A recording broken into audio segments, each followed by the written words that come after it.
Hello, Fear the Meerkat here. Welcome to another episode of Let's Pray. I was a teenage Exocolonist.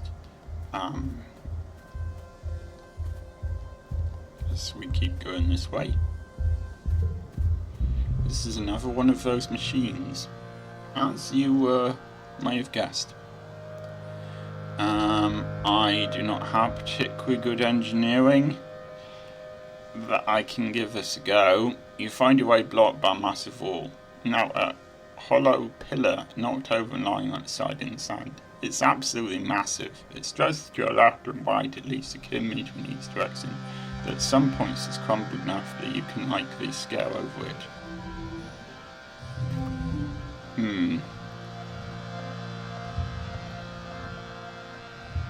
I have a 9 here. That is going to be incredibly helpful.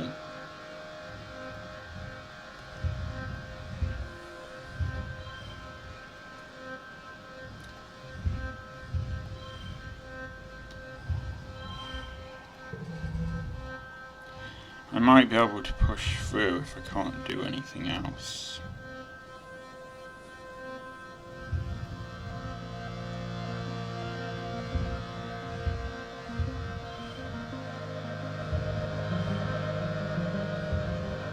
No, I was able to go through. Good cards are useful.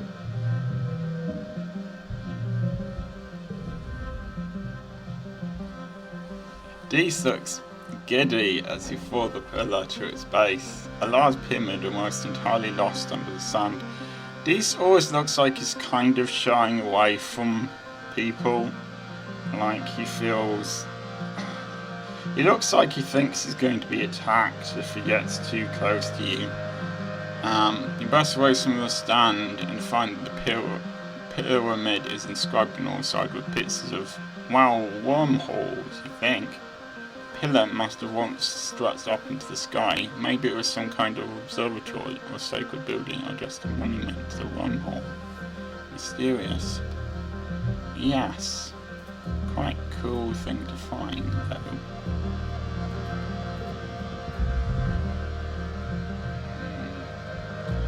You're treated to a spectacular sight, an enormously long caterpillar dragon kind of creature, way off in the distance, its thousands of legs and kilometres shimmering body sneaking in and out of the haze at the bottom of this chasm.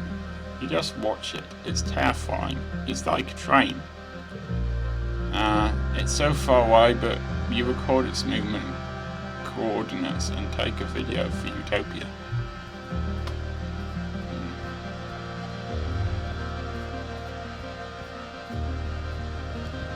This is a big area, there's a lot of stuff to explore. The sun goes by in the crowd and you feel like spattering rain. It sizzles into the ground, hot around you, providing a little relief from the heat of the day. Then you realise you don't see a single cloud in the sky ahead of you. It almost never rains in the western wrestling ridges. Plants here rely on nighttime dew for moisture. Look up. Herd of flower cows are bobbing overhead like hot air balloons drifting west in the prevailing winds. You've seen these creatures being milked in the colonies' farms. Yeah, I don't particularly want to know what this liquid is. During migration season, the aliens act swell to make them light in the air so that they can safely travel great distances. You've heard what they use for ballast. There's flow cow piss. You try to dodge another shower, but splatters down and you're soaking your head and shoulders. Gross. At least he makes it evaporate quickly. I got a perk for that. Well, at least he got something for it. That's nice. Ooh. Crystal.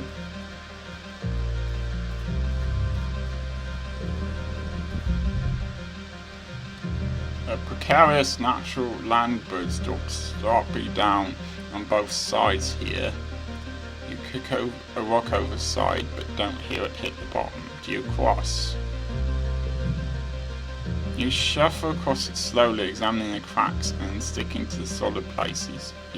You accidentally send a few more pebbles skittering over the edge and think, better them than me. Yeah.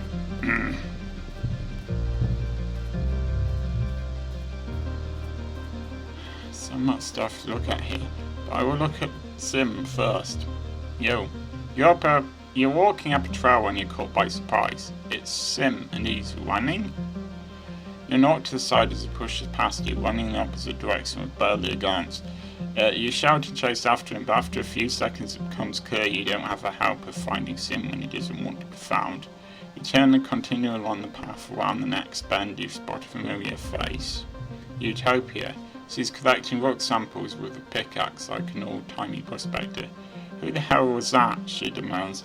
Yeah, I can see why he doesn't want to reveal himself. Who? I didn't see anyone.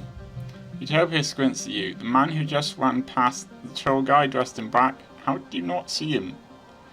She hikes her pickaxe off her shoulder. Whatever, just watch where you're going. Running, okay? The guy was loose around here, and maybe checking with Rock Instance to get your eyes looked at. You agree, happy to be out of this conversation without any trouble, and continue on along the path before Utopia asks any more questions. You walk for a few minutes before you see him again. He seems to be in good humour despite the close call. Oh, he says, leaning against a tree. It is tiresome to be so secretive.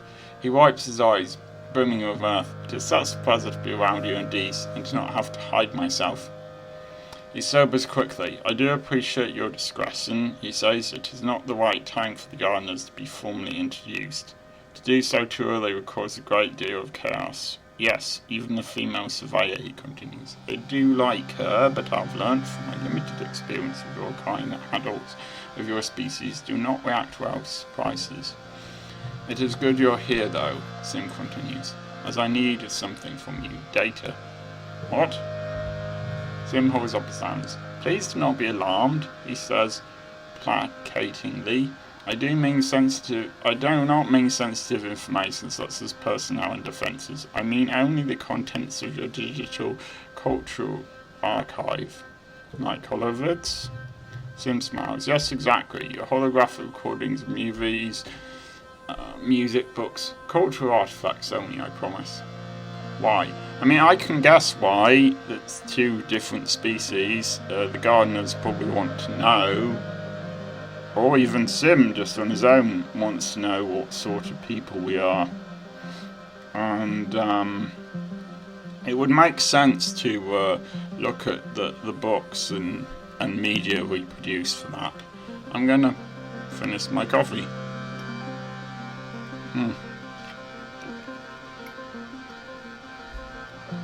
Whereas there's a limited amount that Sim could learn from my coffee. Wow, Sim says, isn't it obvious? I wish to know more about your kind. I wish to learn how to... His dog was for the right phrasing. I wish to learn how to act in such a way that is not so discomforting to humans. I'll do it. Sim's gentle smile goes warmer. Really? He says, clasping his hands. Oh, I thought it'd take a great deal more convincing. You are surprising, it's such a pleasure. He tells Sam that you can likely find a man driving engineering if it with the data he wants. But you have a few questions of your own. That's fair, Sim says. It must be frustrating to feel as though the truth is being withdrawn from you. Ignorance is not a yoke you can't bears easily. Please trust me when I say that my inability to answer your questions is born of circumstances beyond my control and not a lack of desire on my part, he continues. I have full faith that you know everything soon enough. Okay. Well, we've almost run out of almost too stressed here, but let's carry on. There's a strange heat haze shimmering across the path ahead. Oddly, it doesn't clear up as you get closer. The mirage effect is very strong. Yeah, I like how this is, you can see on screen, the refracted air makes it look like there's a pool of water on the ground and plants waving around it. Something's just off about the illusion. Can't put your finger on why. Well, I have good perception, so this shouldn't be a massive problem.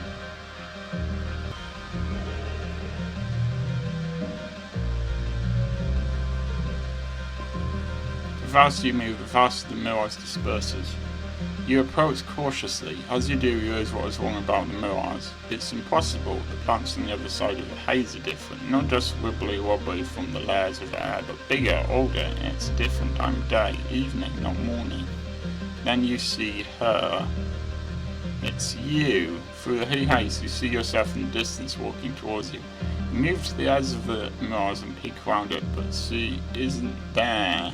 You can only see her through the heat haze like it's some kind of doorway or mirror.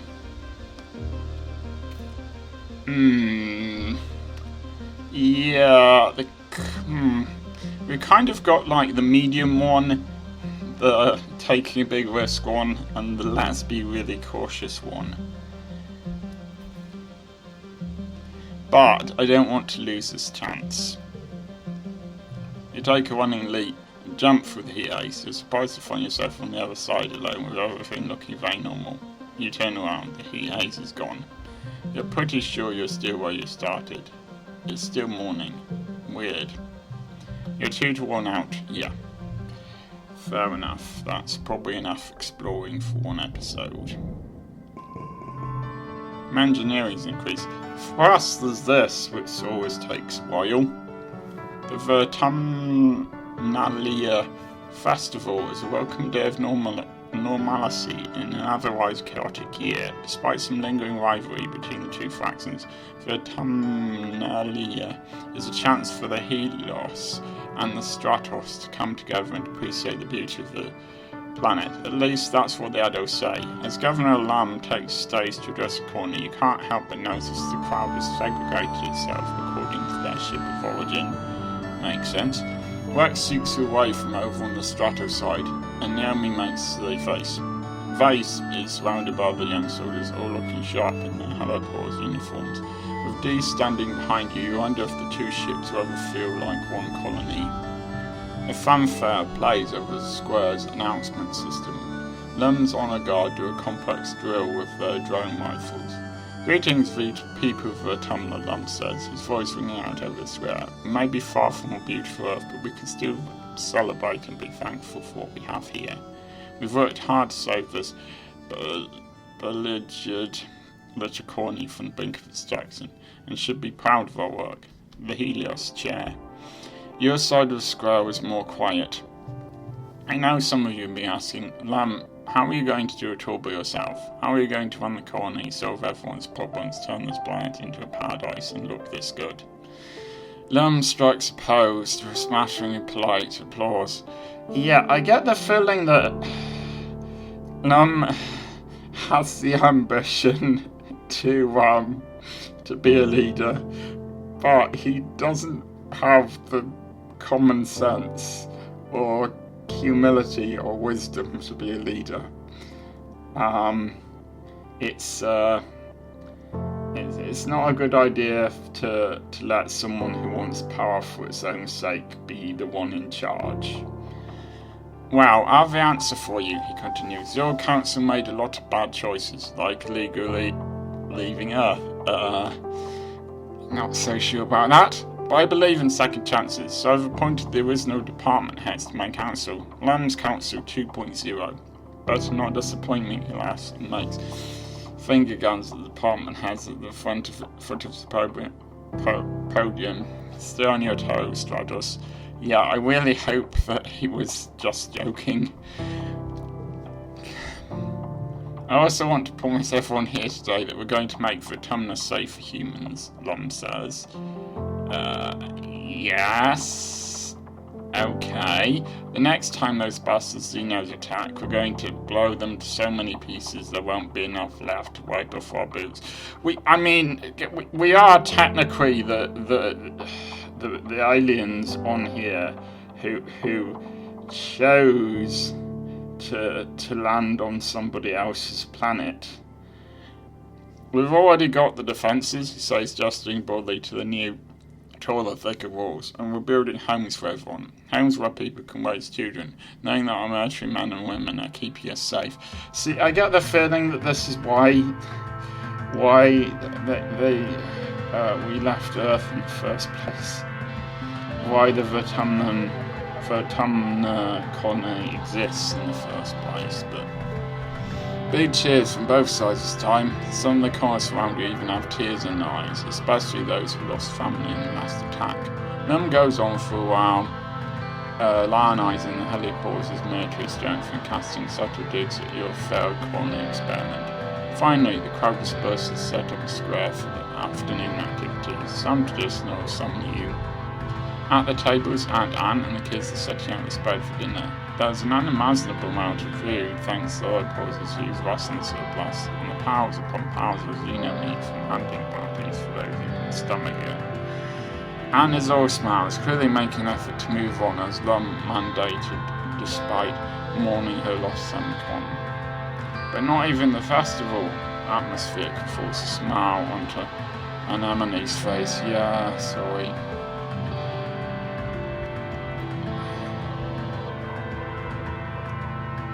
Yeah, I miss my mum. Carol holds a massive tureen of stew onto the table. Yeah, me too. Adds quietly. She deserved being here to see this. Thinks they'd be really proud of how hard we worked in geoponics.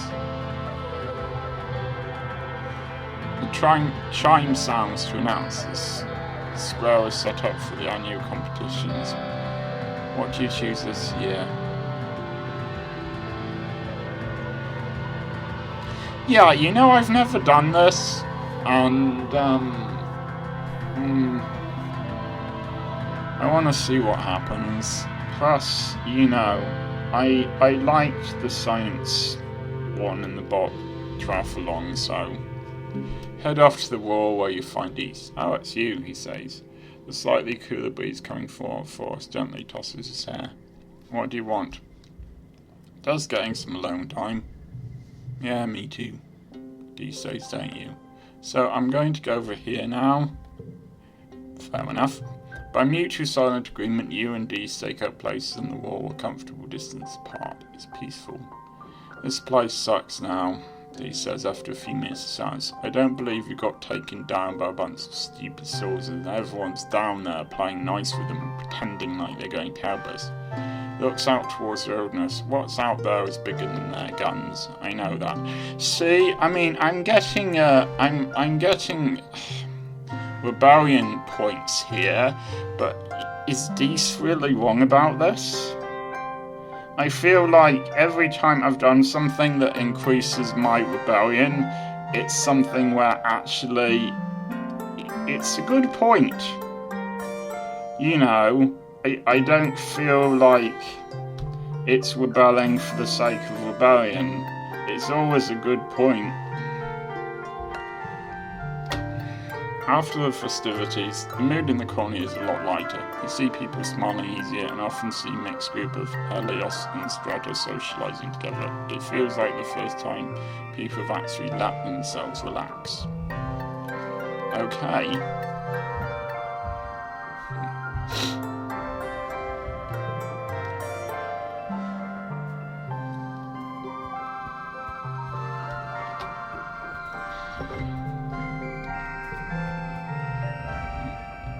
You overhear your dad talking to one of the other cultivators. He seems to be upset about something to do with the new governor and the people from the Hellpores. When the other one leaves, you have a chance to ask some of the burning questions you have.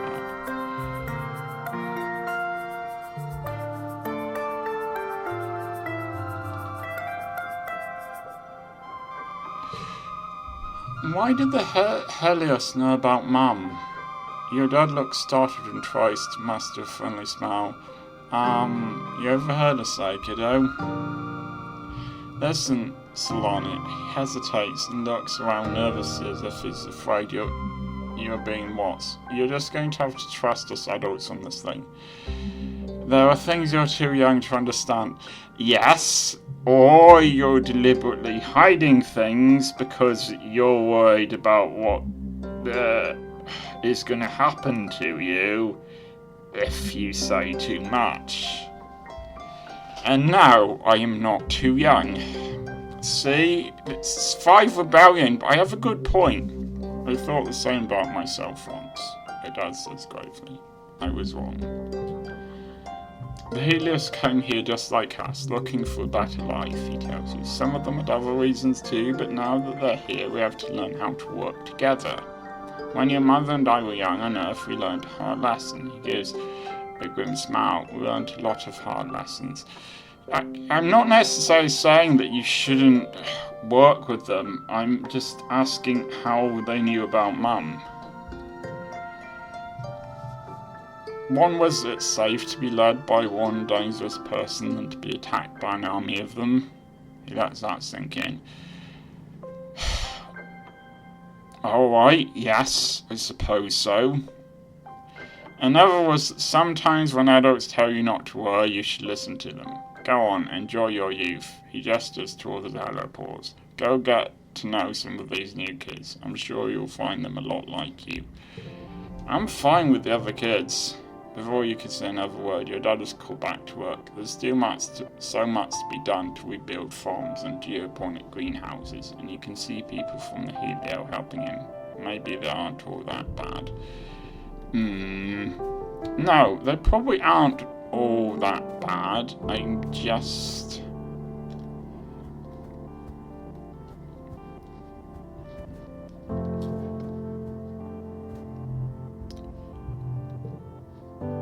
The old Lancer's toast. Oh, I've already read this.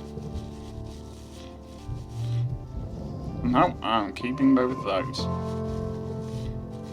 I mean, I could at some point consider getting rid of the 2s instead of just the 0s and the 1s, but not at this point. I want to go for... You know, engineering might be quite useful if I find any more of those machines. Sim asked you for data on human culture, television shows, music, books, things like that. You have unlimited access to Congruence's media archives for your hollow palm, but for Sim it will be a little more complicated. You'll need to find a physical storage unit with enough memory to contain a chunk of the hollow archives. Well, it's possible that Professor Howe asked why I want one, but I don't really want to steal one because it's not good if I get caught. Physical media stories, eh? We don't use many of those, do we? He chuckles. Most everything's networked. He's happy to help though, and tells you to come with him to his workshop where he repairs robots. He starts rummaging around in the desk, then another desk, then a footlocker, then a cabinet. He sticks his tongue through his teeth while he wiggles his arm all the way to the back of a set of drawers. What do you need it for anyway? Your hollow palm on the frizz? I can take a look at it for you.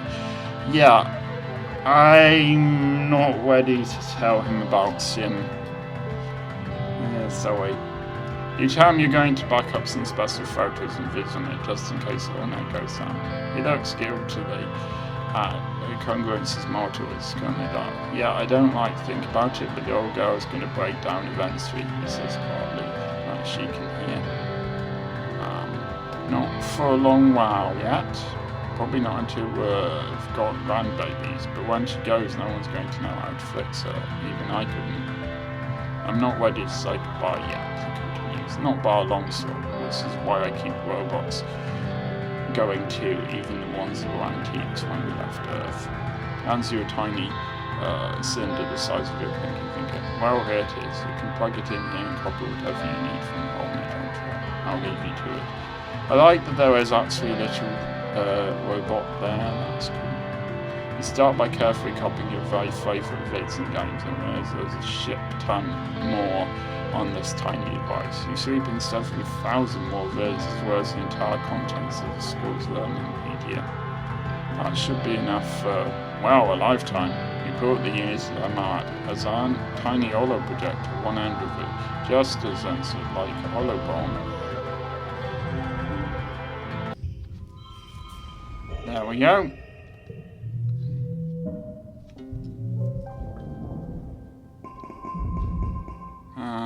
As apparently Nomi likes it that I did this. Okay. Alright, I am going to notice to have a new perk. Then I'm going to end the episode. I will see you next time.